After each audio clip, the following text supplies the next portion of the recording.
زندگی میں بندگی تو کرنا ہے،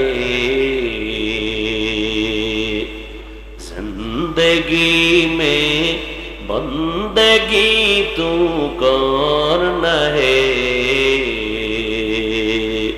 زندگی بے بندگی شرمندہ ہے، زندگی بے بندگی شرمندہ ہے۔ دنیا میں ہو دنیا کا طلبگار نہ ہو، بازار سے گزر ہو خریدار نہ ہو، یہ دنیا ایک مثل کاغذ پھول ہے، یہ دنیا ایک مثل کاغذ پھول ہے، زندگی میں بندگی تو کرنا ہے، زندگی میں بندگی تو کرنا ہے، زندگی بے بندگی شرمندہ ہے، زندگی بے بندگی شرمندہ ہے۔ آئے تھے ہم کچھ نہ کچھ خریدنے کو، جیسے ہو روشن میرے قلب و روح، آئے تھے ہم کچھ نہ کچھ خریدنے کو، جیسے ہو روشن میرے قلب و روح، ورنہ کوئی چارہ دو جہاں میں نہیں، ورنہ کوئی چارہ دو جہاں میں نہیں، زندگی میں بندگی تو کرنا ہے، زندگی میں بندگی تو کرنا ہے، زندگی بے بندگی شرمندہ ہے، زندگی بے بندگی شرمندہ ہے، زندگی میں بندگی کن بندگی، بندگی بے زندگی শর্মিন্দগি। কষ্ট হয় আপনাদের? আর একটু থাকবেন, আল্লাহ কবুল করুন। আল্লাহ বলছেন আর রহমান আল্লামাল কুরআন খালাকাল ইনসান। মাত্র এই তিনটা আয়াতের উপরে অল্প কিছু কথা বলে দোয়া করে ফেলবো। আর যদি এর আগে উঠা বসা করেন তাহলে আরো আগেই দোয়া করে ফেলবো, কারণ আপনার জরুরতের চেয়ে আমার জরুরত মোটেও কম নেই। আপনার যদি যাওয়ার তাড়া থাকে তা আমারও তাড়া আছে, আপনিও যাবেন আমিও যাব। আল্লাহ বললেন আমি এমন রহমান যে কোরআন শিক্ষা দিয়েছি, এরপরে বললেন খালাকাল ইনসান, মানুষ সৃষ্টি করেছে। অথচ বাস্তব কি? দুনিয়াতে আমরা আসছি আগে, বড় হইছি, তারপরে কোরআন শিখছি। তাহলে কি হবে? আমরা আগে আসছি, সৃষ্টি আগে, শিক্ষা আমাদের পরে। কিন্তু আল্লাহ বলেন না, আমি আগে কোরআন শিখাইছি, পরে মানুষ বানাইছি। আল্লাহ উল্টা বললেন কেন? ফিআলুল হাকিম লা ইয়াখলু আনিল হিকমা। হাকিমের কোন কাজ, কোন কথা হিকমত থেকে খালি না, জ্ঞান থেকে জ্ঞানীদের কথা শূন্য না। তুমি সাউন্ডটা পারো না ক্লিয়ার করতে? গেছে গেছে।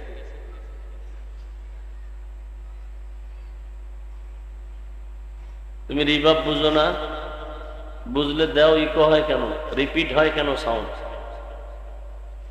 তুমি ওইভাবে সেটিং করবা, বক্সে দিবা, মাইকে দাও কেন? শুধু বক্সে রিভার্বটা দাও।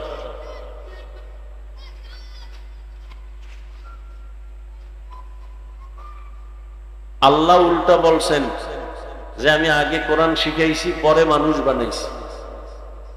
আমাদের বিবেকের উল্টা, বাস্তবতার উল্টা। মুফাসসিরিন একরাম বলেন এটাই সঠিক, আমাদের বুঝের দুর্বলতা। আল্লাহর কথা সব ঠিক, আল্লাহর কথায় কোনো ভুল নাই, কোনো উল্টা নাই। তাহলে এটা কেমনে ঠিক? এই ঠিক কেমনে এটা বুঝাইতে যতটুকু সময় আপনাদের ধৈর্যের উপরে চেষ্টা করব। ওয়ামা তৌফিকি ইল্লা বিল্লাহ। আল্লাহ তৌফিক দান করেন। দুনিয়া বড় কঠিন হয়ে গেছে, ইবাদত করবেন, দ্বীনের কাজ করবেন, খুব কঠিন। একজন আল্লাহর ওলি বলছিলেন যে ঈমান নিয়ে মরব পরের কথা, বেঁচে থাকা কঠিন। মানুষ অন্যায়ের উপরে চলতে চলতে এমন অবস্থা যে এখন ভালো কথাটাকে অন্যায় মনে করে, মিথ্যার উপরে চলতে চলতে এমন অবস্থা হইছে এখন সত্য কথাটাকে মিথ্যা মনে করে। ভালো কথা শুনবে না, বলে হুজুর বেশি বুঝে। ইমাম সাহেব একটা ভালো কথা বলছে, কিন্তু ওই লাইনে মানুষ নাই, কেন? হুজুর বেশি বুঝে, বেশি কথা কয়।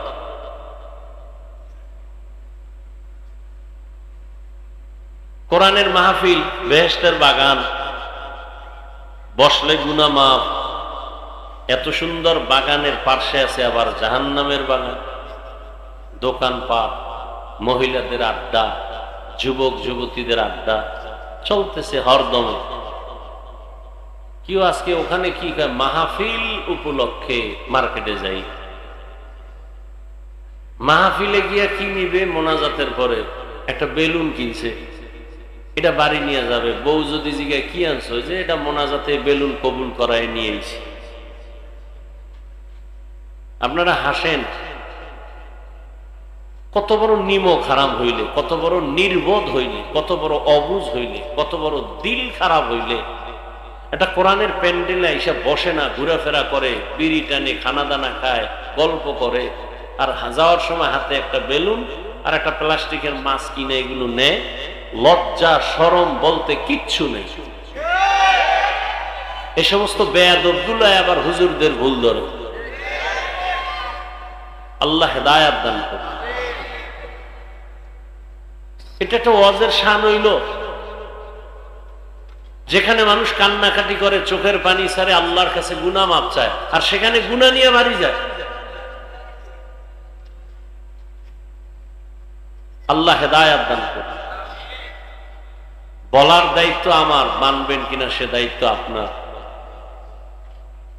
তো আল্লাহ যে বললেন আমি আগে মানুষ সৃষ্টি করি না, আগে কোরআন শিখাইছি, পরে মানুষ বানাইছি, তার মানে কি? মুফাসসিরিনে কেরাম বলেন আল্লাহর কাছে সব মানুষ দামি না, একদল মানুষ দামি। তাহলে মানুষ কয় দল? সবই মানুষ। হিন্দুরাও মানুষ, বৌদ্ধরাও মানুষ, ইহুদিরাও মানুষ, সব মানুষ। কিন্তু আল্লাহর কাছে সব মানুষের মূল্য নাই। কিছু মানুষ আছে বংশগত মানুষ। বংশগত মানুষ মানে কয় মানুষের বংশে যার জন্ম সে বংশগত মানুষ। যেমন আদম আলাইহিস সালাম আমাদের বংশগত পিতা, আমরা তার বংশগত সন্তান, আমরা তার বংশগত সন্তান। আবার আমাদের আর এক পরিচয় হলো আমরা জন্মগত মানুষ। বলে মানে আপনি আদমের সন্তান ঠিক, কিন্তু আমার বাবার সন্তান না। আমি আমার বাবার পরিচয় চলি, আমি আমার বাবার জন্মগত সন্তান, তিনি আমার জন্মগত বাবা পিতা। আল্লাহর কাছে এই বংশগত মানুষের কোনো দাম নাই, জন্মগত মানুষের কোনো দাম নাই। আল্লাহর কাছে ভিন্ন আর একদল মানুষের বড় মূল্য। ওই মানুষ হলো একমাত্র গুণগত মানুষ, গুণের মানুষ। বলেন তো আল্লাহর কাছে কোন মানুষের দাম? কথা বলতে হবে। বয়ান এতক্ষণ শুনছেন, পেট ভরে গেছে, আর বয়ান তো আপনারা জানেন, সবাই জানে। এখানে একটা মানুষও নাই যে বয়ান জানেন। মিছা কথা সওয়াব না গুনাহ? কে যা বলছেন জানেন না? গালি দেওয়া কি জানেন না? মা বাবার সাথে বেয়াদবি গুনাহ। আলেমের বিরুদ্ধে ফেসবুকে লেখা কি জানেন না? চুরি করা, ডাকাতি করা, নাচ গান বেপরদায় চলা, সবই জানেন। কি জানেন না? এরপরে যদি বলেন জানি না, তাহলে ফিডা হবে ডবল। এটা কি কেন? জানলি না কেন, অন্যায় করলি কেন? জানার জন্য আলেম পাঠাইছি, জানলি না কেন? জানাইয়া দেওয়ার জন্য মাদ্রাসা বানাইছি, জানলি না কেন? জানাইয়া দেওয়ার জন্য নবী রসুল পাঠাইছি, জানলি না কেন? এক ফিডা। আর অন্যায়টা করলি কেন? আর এক ফিডা। কিছু চালাক তো চালাক ধরা খায় সব জায়গায়। আমরা না যাই না করছি, ফিডা ডবল হয়ে গেছে।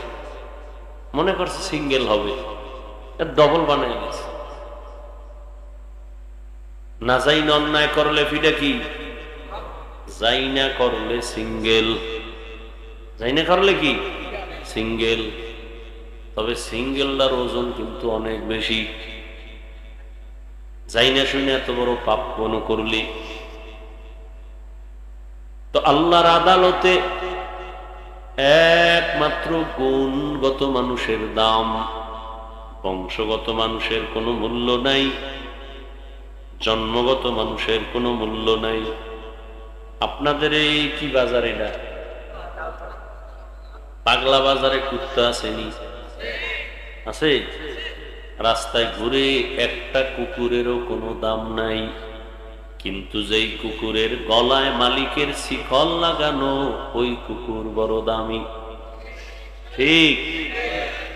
খোলা আকাশে পাখি ওড়ে, একটা পাখিরও কোনো দাম নাই, যেই পাখি মালিকের খাঁচার ভেতরে আটকানো, ওই পাখির বড় দাম। রাস্তায় কুত্তা একটা ফিডাই মাইরে লাইছে, কোনো টেনশন নেই, কিন্তু মালিকের শিকলে কুত্তা মারলে মামলা হয়ে যাবে। ঠিক নি? জঙ্গলের ভেতরে হাজারো প্রাণী আছে, কোনো দাম নাই, কিন্তু চিড়িয়াখানায় যাবেন, ওখানে বাঘ আছে, বাঘের দাম। ওখানে বন্য মানুষ আছে, দাম। দেখতে টাকা লাগবে, টিকিট লাগবে।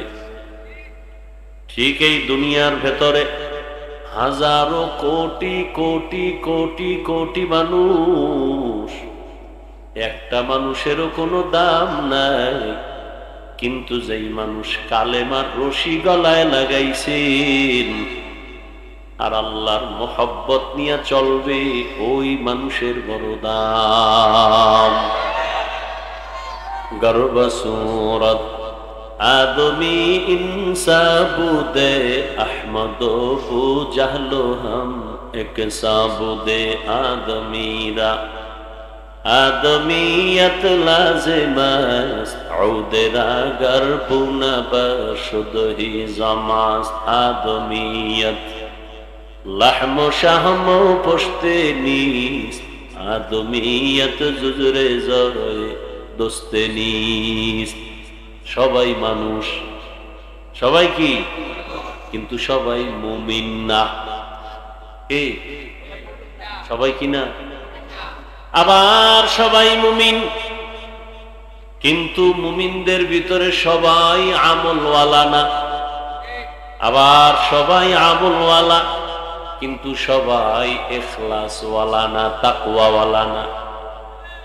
ব্যবধান আছে না নাই? ভালো করে বুঝেন। দুনিয়াতে কুকুর, হাজার হাজার কুকুর, কোনো দাম নাই। এটা একভাবে বুঝাইছি, এবার আর একভাবে বুঝেন। হাজারো লাখো কুকুর আছে জমিনে, কোন কুকুরের দাম নাই।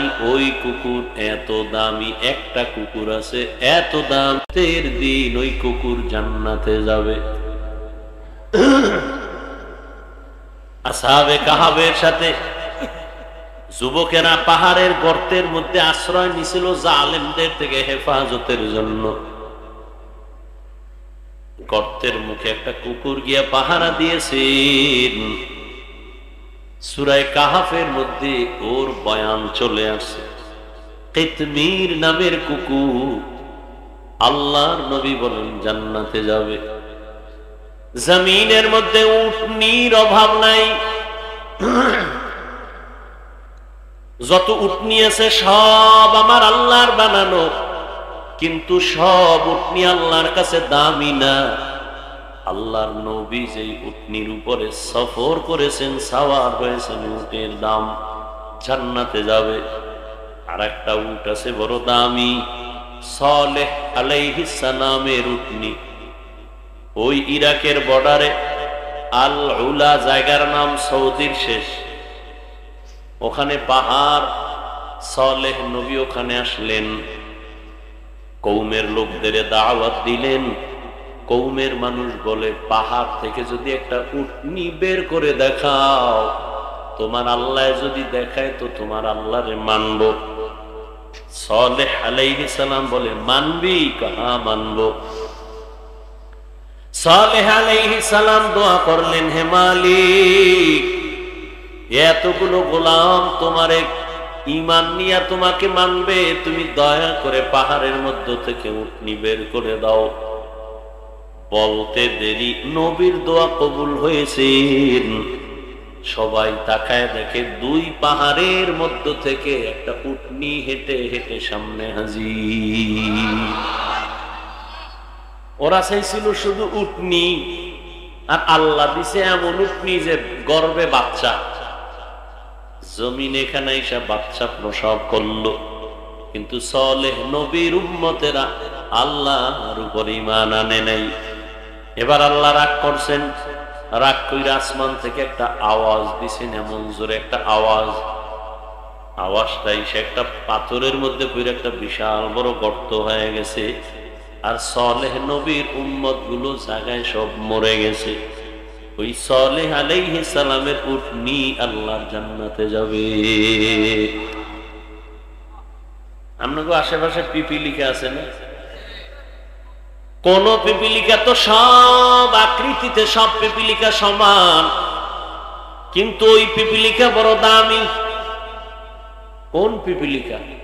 জমিন থেকে 9 মাইল উপরে সিংহাসনে বসা পয়গম্বর সুলাইমান। কয় মাইল উপরে?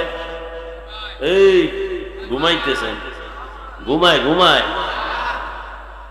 পয়গম্বর সুলাইমানের সিংহাসন কয় মাইল উপরে? 9 মাইল উপরে। নবী সিংহাসন দিয়া চলছেন। সিংহাসনটা বাতাসের বেগে চলতেছে, কোনো তেল, পেট্রোল, অকটেন লাগে না, গ্যাস লাগে না। সুলাইমান নবীর সিংহাসন চালিকা শক্তি হলো একমাত্র বাতাস। সুলাইমান নবীর অর্ডার, দ্রুত দৌড়াও। দৌড়াচ্ছে সিংহাসন। সিংহাসনের মধ্যে পশু পাখি আছে, মানুষ আছে, জিন আছে, অন্য প্রাণী আছে। 9 মাইল উপরে সুলাইমান নবীর সিংহাসন। গর্তের পিপিলিকার নেতা লোকদের বলে, ওর জাতিদেরকে বলে, এই পিপিলিকা গর্তে ঢুকে যা, বিপদ সংখ্যা আসতেছে, সুলাইমানের বাহিনী আসতেছে। কোরআনের আয়াত, ওদের পিছনিতে মরে যাবি, তাড়াতাড়ি ঢোক, ভেতরে যা। 9 মাইল নিচে গর্তের পিপীলিকা তার জাতিদেরকে সতর্কবাণী করে বাঁচাবার জন্য চেষ্টা করে। 9 মাইল উপরে পয়গম্বর সুলাইমান পিপীলিকার আওয়াজ নিজের কানে স্পষ্ট শুনতেছে। নবী সুলাইমান বললেন, সিংহাসন জমিনে ল্যান্ড করো। জমিনে সিংহাসন ল্যান্ড করলো। এবার পিপীলিকার ঘটনা নবী সুলাইমান শুনাইতেছেন। কেচ্ছা কাহিনীর ওয়াজ করি। এই হায়ওয়ান, পৃথিবীতে কেচ্ছা কাহিনীর শ্রেষ্ঠ কিতাব হলো কোরআন শরীফ। পৃথিবীতে কেচ্ছা কাহিনীর কিতাব হলো শ্রেষ্ঠ কোরআন শরীফ। 2000-এর উপরে আয়াতে আছে কেচ্ছা কাহিনী কোরআন। তোর খবর আছে? ওলামায়ে কেরাম বলেন, এখন ওইদিকে যাবো আবার। কোরআন শরীফে বাঘের কেচ্ছা নাই, গরুর কেচ্ছা নাই, সাপের কেচ্ছা নাই, তো জাহেল কয় কি কেচ্ছা কাহিনী?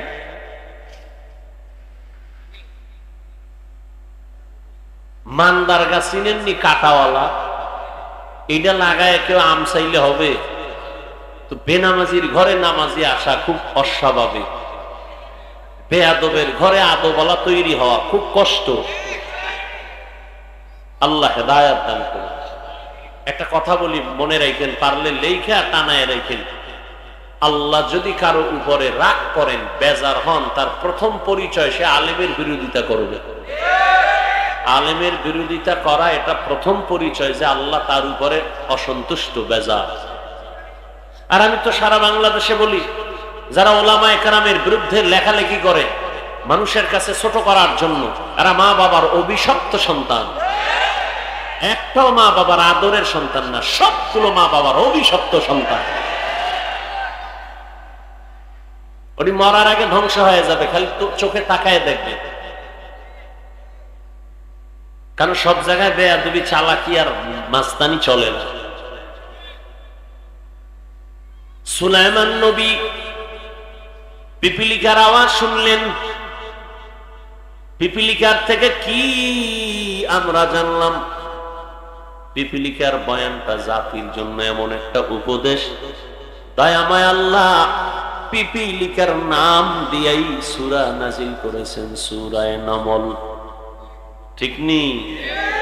নবীজি বলেন, এই পিপীলিকা কোটি কোটি কোটি কোটি পিপীলিকার মধ্যে নবী সুলাইমানের কথা শ্রবণ করেছে। নবীজি এই পিপীলিকার এটা জান্নাতে যাবে।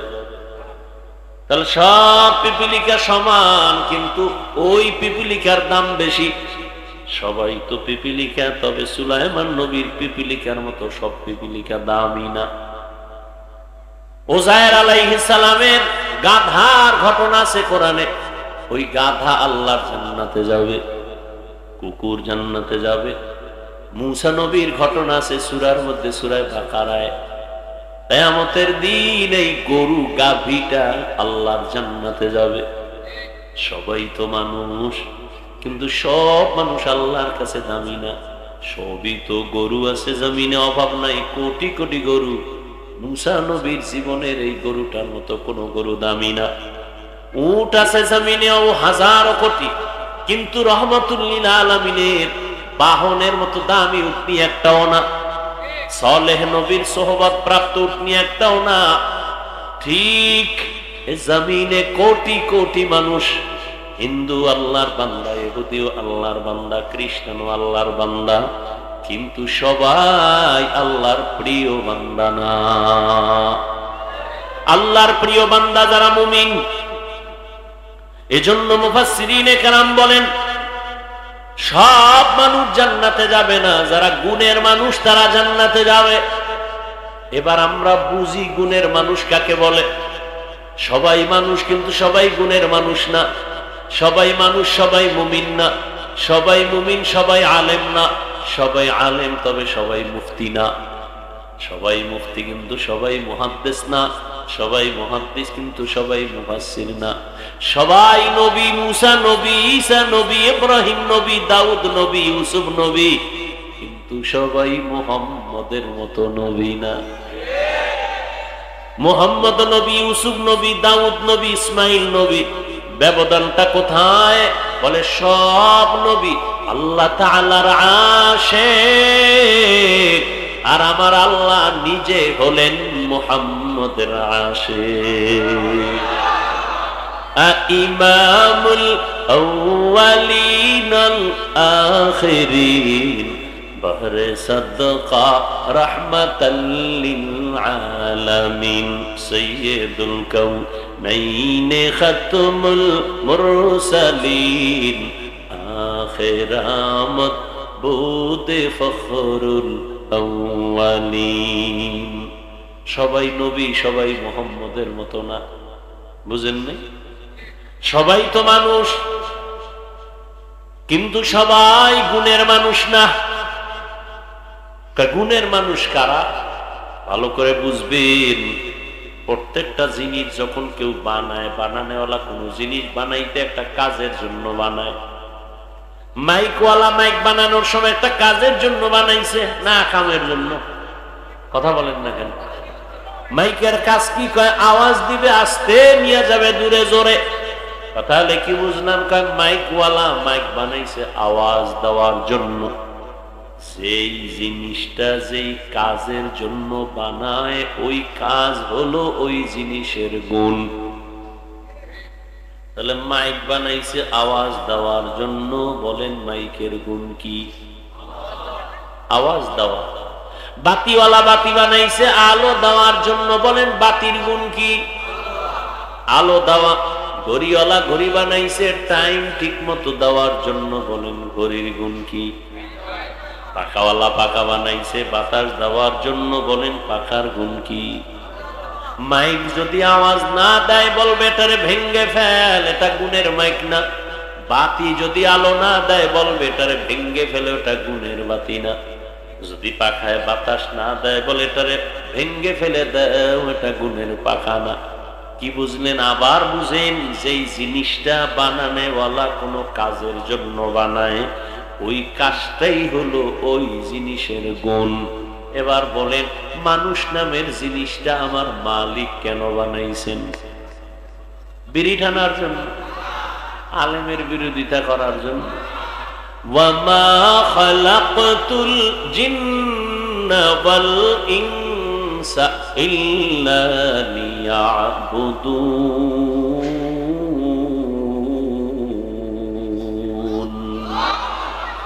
মা খালাকতুল জিন্না ওয়াল ইনসি বাখা জুজ ইবাদত নিস্তে মাকসুদ আজ্জাহা। আল্লাহ বলেন, আমি মানুষ আর জিন বানাবার একমাত্র কারণ ইবাদত। কি? কার ইবাদত? আল্লাহর নামটা জবানে আসে না? কার ইবাদত? আর আল্লাহর নাম আসবে কিভাবে? যেই জমানে সারাদিন মিথ্যা গীবত গালি, ওখান থেকে আল্লাহর নাম আসতে তো একটু সময় লাগে। কথা ঠিক নেই? जिंदगी में बंदगी तू करना है, जिंदगी में बंदगी तू करना है, जिंदगी बे बंदगी शर्मिंदा है, जिंदगी बे बंदगी शर्मिंदा है। दुनिया में हो दुनिया का तलबगार न हो,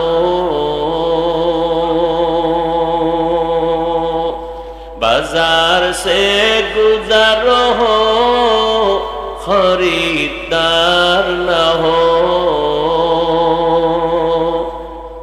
दुनिया एक मिसले कागज फूल है, ये दुनिया एक मिसले कागज फूल है, जिंदगी में बंदगी तू करना है, जिंदगी में बंदगी तू करना है, जिंदगी बे बंदगी शर्मिंदा है, जिंदगी बे बंदगी शर्मिंदा है। आए थे हम कुछ न कुछ खरीदने को, जैसे हो रोशन मेरे कल्बो रूहो। आए थे हम कुछ न कुछ खरीदने को, जैसे हो रोशन मेरे कल्बो रूहो। वरना कोई चारा दो जहां में नहीं, वरना कोई चारा दो जहां में नहीं। जिंदगी में बंदगी तू करना है,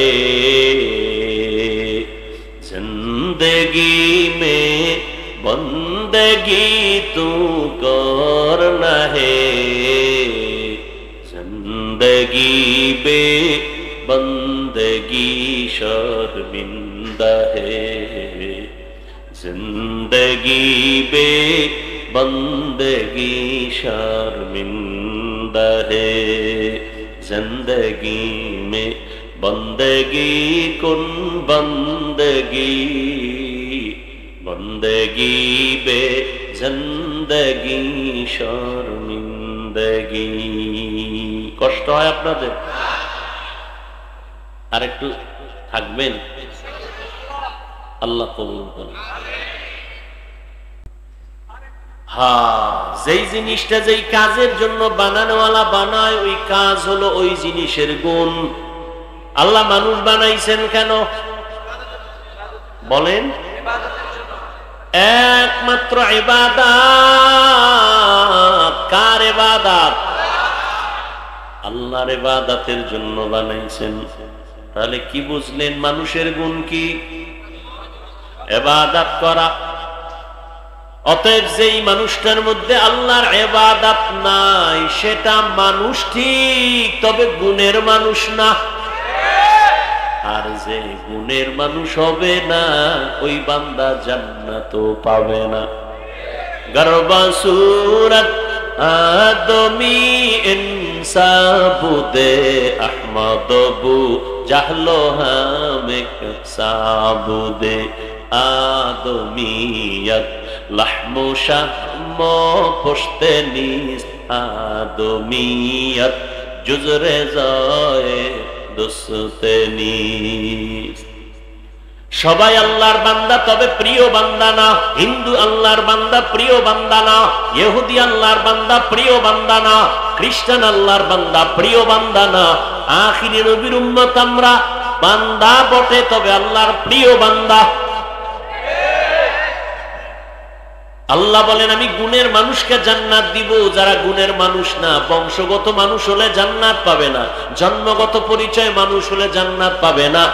একমাত্র গুণের পরিচয় মানুষ জান্নাত পাবে। মানুষের গুণ হলো ইবাদত করা। কার ইবাদত? ইবাদত মানে সারা রাত যায় নামাজে তাসবিহ টানো, দিনের বেলা রোজা রাখো। হ্যাঁ না, মানুষ তুমি দুনিয়াতে আসা থেকে মৃত্যু পর্যন্ত যা করবা, যা বলবা, সব হলো ইবাদত। খানা খাও ইবাদত, ঘুমাও ইবাদত, বাজার করবা ইবাদত। বান্দা তুমি কাউকে মোহব্বত করবা ইবাদত, কাউকে দুশ্মন মনে করো ইবাদত, হাসবা ইবাদত, কান্না করবা ইবাদত। তবে এগুলো মন গড়া না, দুইটা শর্তের বিনিময়ে। আমি যা করব, যা বলবো, এক নাম্বার শর্ত হলো রেজা বিল কাজা, দ্বিতীয় শর্ত হলো তরিকায়ে রাসূল। আপনি আমি যা করব, যা বলবো, সব হবে আমার আল্লাহর খুশির জন্য, নবীর তরিকায়। কার আদর্শে? লাকাদ কানা লাকুম ফি রাসূলিল্লাহি উসওয়াতুন হাসানাহ। রহমতের নবীর মধ্যে আছে উত্তম আদর্শ। তুমি নামাজ যদি পড়ো নবীর তরিকায় পড়ো, ইবাদত নবীর তরিকায়, বাথরুমে যাবা ইবাদত, নবীর আদর্শ মেনে পানি পান করো ইবাদত, নবীর তরিকা মেনে আদর্শ মেনে ঘুমাও ইবাদত, নবীর আদর্শ মেনে কাউকে বন্ধু মনে করো ইবাদত, নবীর আদর্শ মেনে কাউকে দুশমন মনে করো ইবাদত, নবীর আদর্শ মেনে হাসি দাও ইবাদত, নবীর আদর্শ মেনে কান্না করো ইবাদত। নবীর তরিকা বাদ দিয়া নামাজ পড়লেও ইবাদত হবে না। নবীজির তরিকা আদর্শ বাদ দিয়ে বান্দা রোজা রাখবা ইবাদত হবে না। ও যুবক, একটু আমাকে জবাব দাও, আমার নবীজির আদর্শ থেকে দামি আর আদর্শ কারো কাছে আসেনি? যদি কেউ দাঁড়ায় বলতে পারো হাফিজ ভাই, মদিনার নবীর আদর্শ থেকে শেখ মুজিবুর রহমান সাহেবের আদর্শ বড় ভালো, আল্লাহর জাতের কসম আমি নবীরটা বাদ দিয়া শেখ মুজিবেরটা নিব।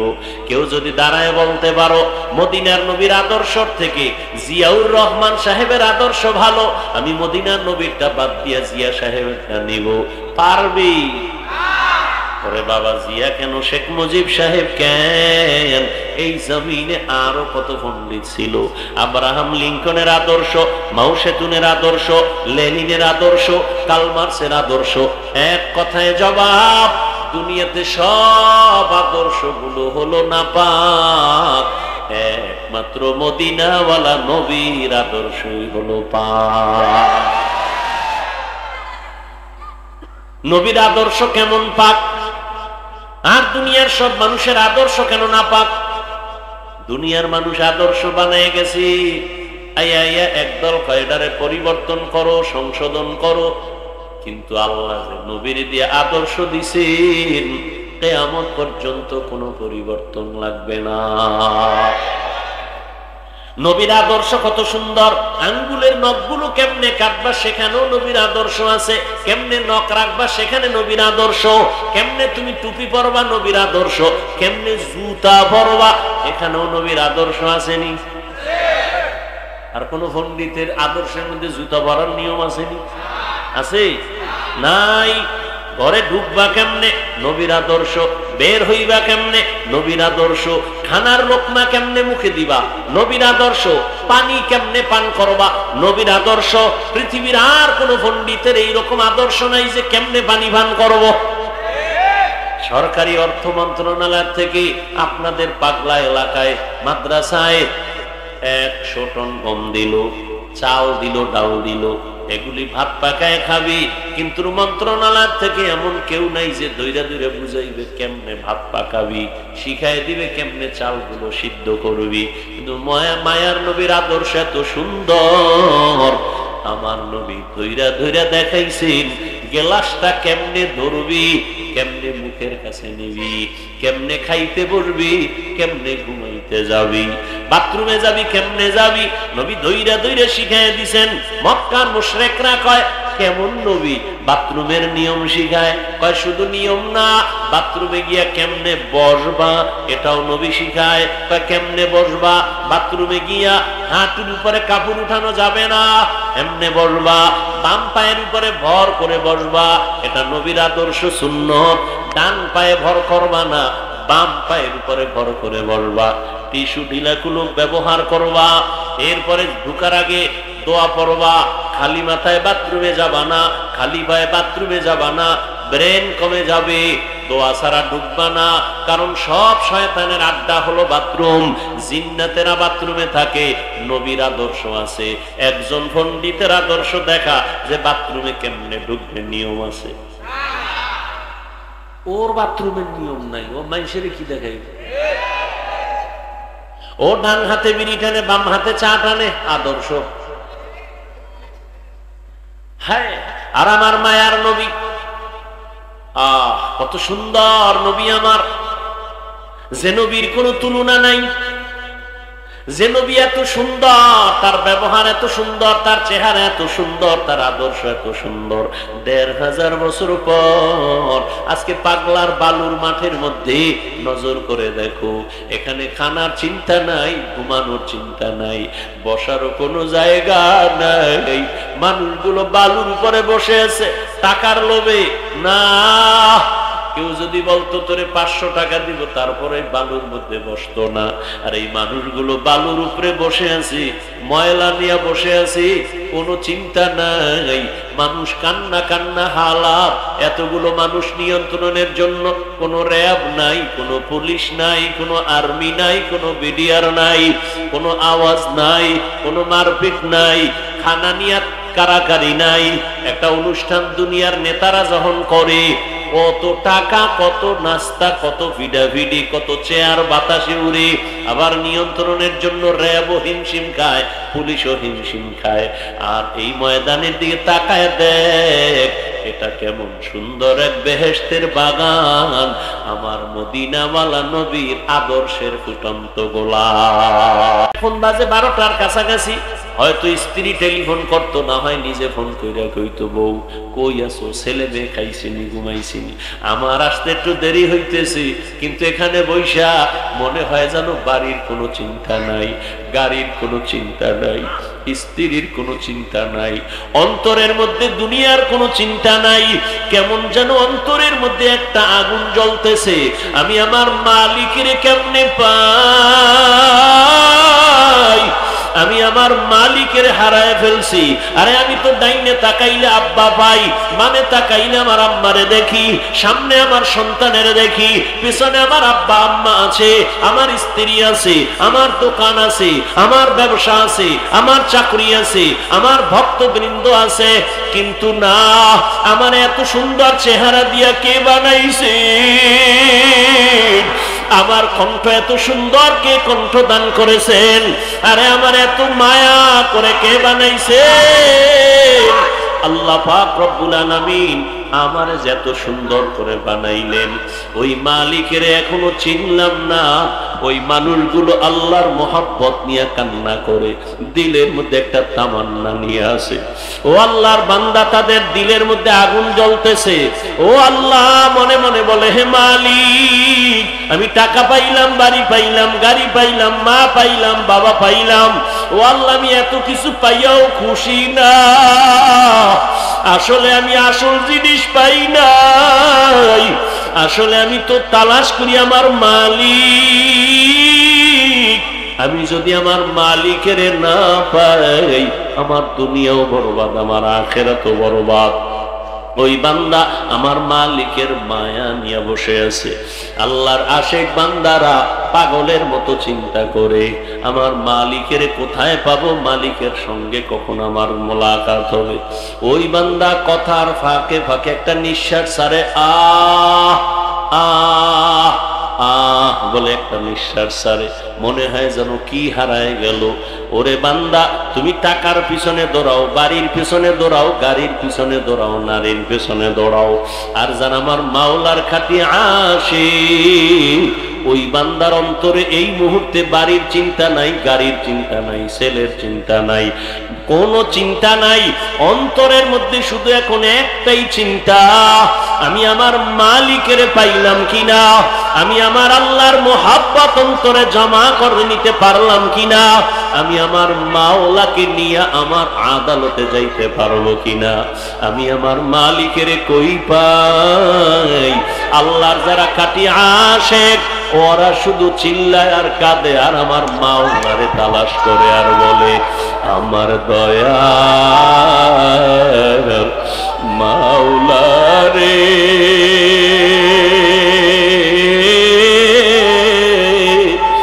আমার দয়ার মাবুদ রে, কোথায় গেলে পাইব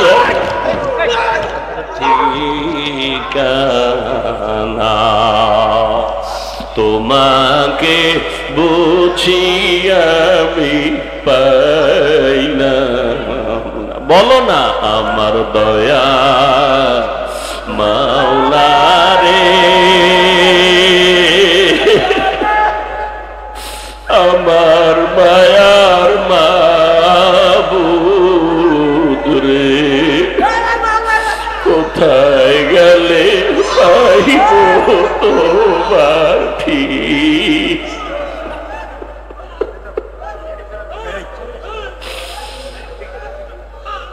তোমাকে পাইবার আশে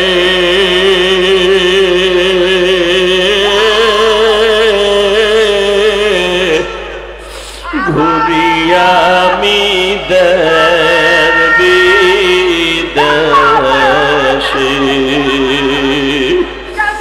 কোরআনের বাগানে করলাম বিছানা,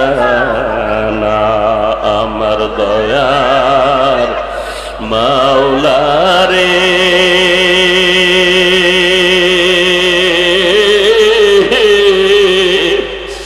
আমার দয়ার মাবুদ,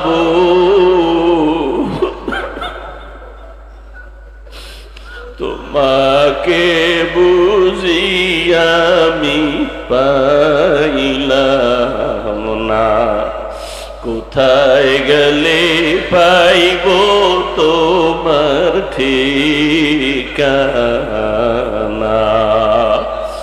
ও আল্লাহর বান্দারা, টাকা পাইলা, বাড়ি পাইলা, গাড়ি পাইলা, কিন্তু একবারও ভাবছো এরা কেউ তোমার সাথী না, কেউ তোমার আপন না। ওরে যেদিন আজরাইল আসিয়া ধরবে, ওরে রুহুটা নিয়ে যখন আজরাইল চলিয়া যাবে, ওই সাদা কাপড়ে যেদিন ডুববে রে যুবক, সাদা কাফনে এখন একা হয়ে যাবি। ওই বাঁশবাগানে কবরে যখন রাখবি, একা একা শুয়ে থাকবি, দেখবি মা নাই, বাবা নাই, কই আমার মা, কই আমার বাবা, কই আমার টাকা, কই আমার ক্ষমতা। ওই অন্ধকার কবরে এখন তুমি একার কেউ নাই। ওই অন্ধকার কবরে মাটি দিয়া যখন সবাই চলে যাবে, এতদিন আমার মা, আমার বাবা, আমার বাড়ি, আমার গাড়ি, আমার ছেলে, আমার মেয়ে, এখন তো দেখি কেউ আমার না, কেউ আমার না, কেউ আমার না, কেউ আমার না। আসলে সবাই আমারে বিদায় দিয়ে আরামে ঘুমায়, সবাই আমারে কবরে রাইখা আরামে খায়। ওই অন্ধকার কবরে দেখলাম আমার মালিক,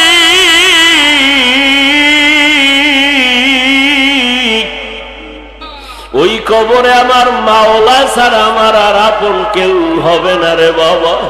ওই মাওলার একটু আপন বানাও, ইবাদতের মাধ্যমে একটা গুণের মানুষ হও, আমার নবীর তরিকার মালা গলায় লাগাও। ও আমার কলিজার যুবক, ও বৃদ্ধ বাবাজি, মা বোনেরা, জীবনে তো গুনাহ কম করো নাই, আমার মাওলার ভয় নিয়ে তওবা করো। আল্লাহর দেওয়া পানি, আল্লাহর দেওয়া বাতাস, আল্লাহর দেওয়া সূর্যের আলো, চাঁদের আলো ভোগ করতেছো, কিন্তু ওগুলো ভোগ কইরা একবারও কি আমার আল্লাহরে হাজিরা দিয়া বলছো লাব্বাইক? আবার আল্লাহর সামনে কি একবারও সিজদায় পড়ে বলছো সুবহানা রাব্বিয়াল আ'লা? ওরে আমার মাওলা, যদি সিজদায় পড়ে যদি একবার ডাক দিতি, আমার মাওলা কুদরতি পা তোর কপালের নিচে ঢুকায় দিয়া বলতো, বান্দা আয় আয়, জীবনে যত গুনাহ করছো তওবা কর, আমি মাফ করে দিব। আমার দরজা ছাড়িয়া কই যাবি? আর দরজা নাই, যেখানে যাবি জাহান্নামের আগুন। আমার রহমতের দরজা ছেড়ে যাইও না রে গোলাম। ওরে দাড়ি কামানেওয়ালা ভাই, জাহান্নামের দরজায় বসে আছো, বেপরদায় গিয়া জাহান্নামের দরজায় বসে আছো, এখনো সময় আছে, ফিরিয়ে আসো, আর আমার মালিকের ডাক দাও, অন্তর দিয়া ডাকো আর বলো, হে দয়ার আল্লাহ,